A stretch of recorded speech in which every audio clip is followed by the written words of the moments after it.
Hello and welcome to a new video. Today we're going to be covering another part of ruling which is always confusing for other players, and it's something that I think is very easy to understand once you kind of understand the concepts.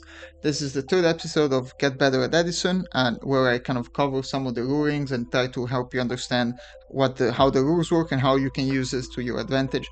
As I mentioned in the previous videos, I've been using the Edison Format.net as a great resource which really explains a lot of these rulings. I'm not gonna go over all the ones they're explaining here, just kind of the more common ones, the more kind of confusing ones maybe to understand.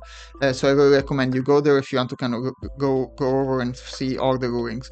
And what I say is that to become a better Edison player, yes, you can get better at deck building, can get better at a lot of things, at sideboarding, at just understanding matchups and all that. But if you don't understand kind of well the rules, it's going to be difficult for you to kind of make the next steps. And I see this as kind of one big part of kind of improvement for myself as well.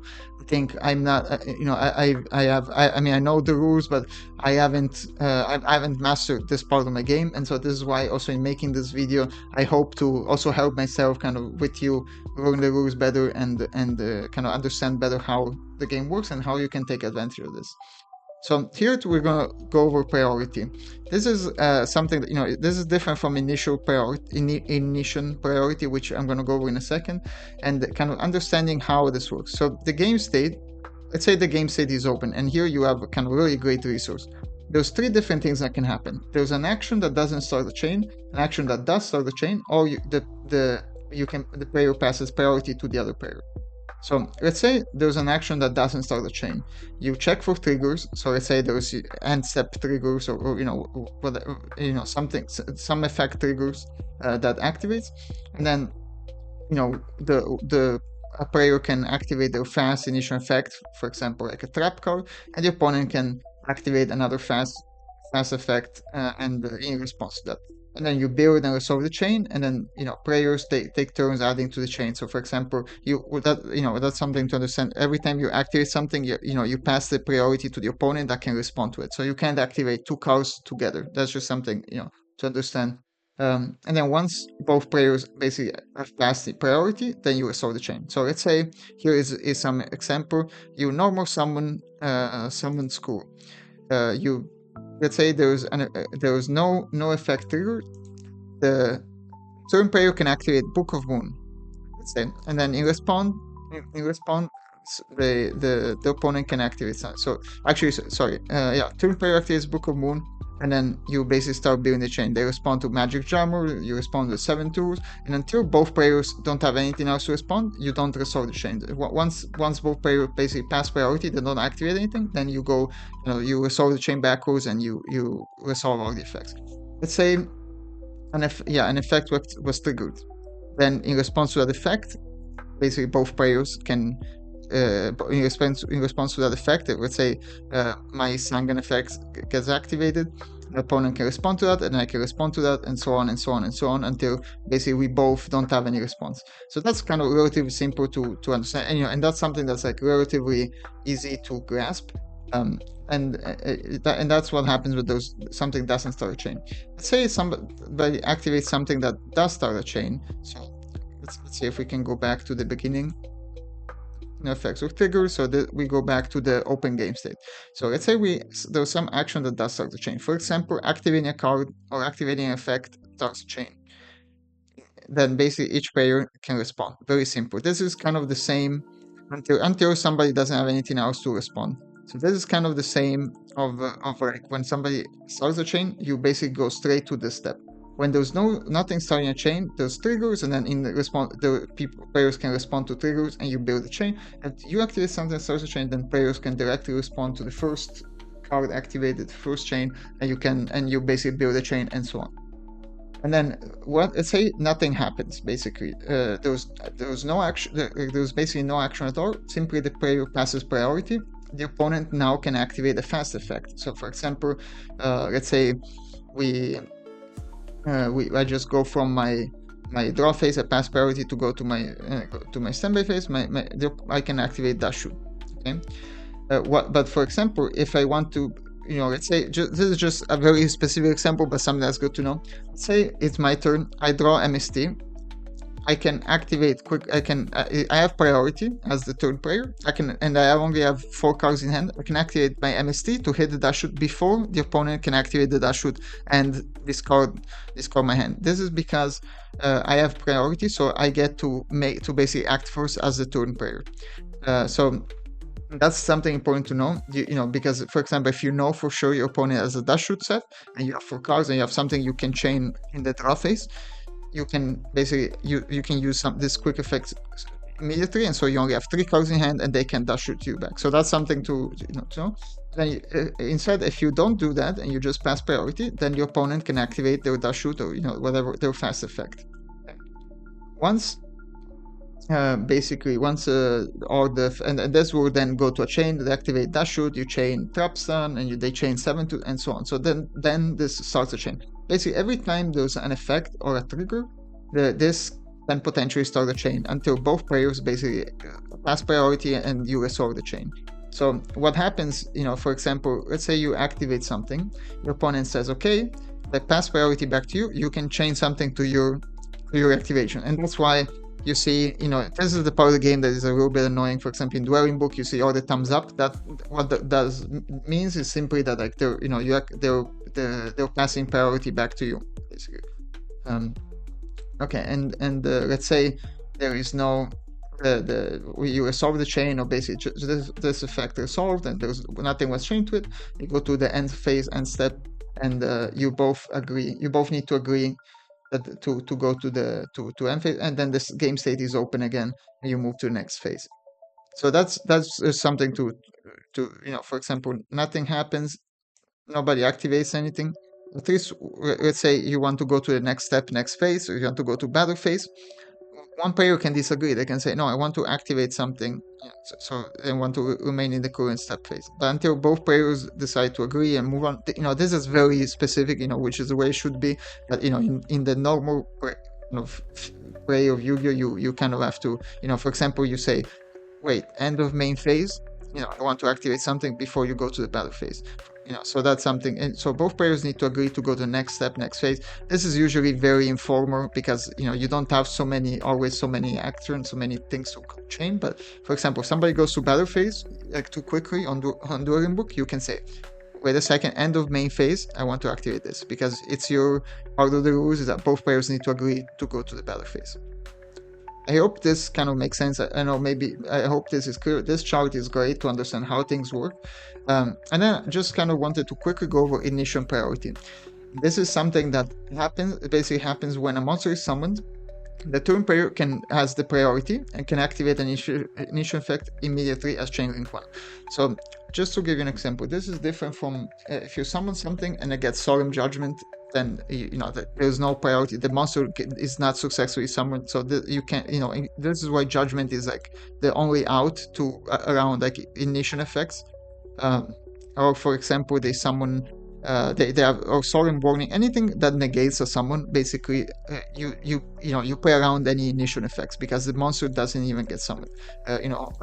Black Horn of Heaven, anything like that. Then and by the way, this initial priority is something you have in Edison Tango format, in the retro format. This I believe does not exist anymore in Yu-Gi-Oh. This is a very broken rule because you basically allows you to activate once per turn effects immediately when monsters are summoned in like chaining to something like a bottomless Trapo or a torrential. You can chain. You cannot chain. You can activate before they can chain that. You can activate any initial priority effects. So the example they gave is Exile Force. This is summoned. Before they can even use Trapo on it, you can tribute it and basically destroy a monster on the field. And this is because this is successfully summoned. I'm the turn player. I have priority again. I tribute this and destroy something. And basically they can't. This is before they can activate Trapo to destroy it. Another example, and here it is great because they have like basic to more advanced example. Another example is Brionac. Brionac is synchro summoned. Brionac says once per turn you can discard a number of cards and basically return to hand a number of cards on the field. Basically, as soon as Brionac is summoned, the controller can immediately activate its priority effect. For example, by paying the cost and choosing targets exactly, and then the opponent can use bottomless. If you didn't have priority, the opponent could simply and which is like modern, you could simply bottomless the Brionac, and they wouldn't get the once per turn effect. And so this is something that it's very makes a lot of the these boss monsters like Judgment Dragon. Once you summon it, if it enters, you can priority pay 1,000, blow up the entire field. They can bottomless torrential all of that, but you're still gonna basically clear the field. The only thing you can do to that is something like Divine Wrath or Soren Judgment, basically. Yeah, basically the Brionac here is gonna get this effect, and then it's gonna get hit by bottomless. So this is very powerful with our other synchros that have like strong once per turn effects. Even like see any monster, like even Dark Arm. When Dark Arm Dragon enters, you can use the effect once to banish and target something and destroy it, and then your opponent can chain bottomless.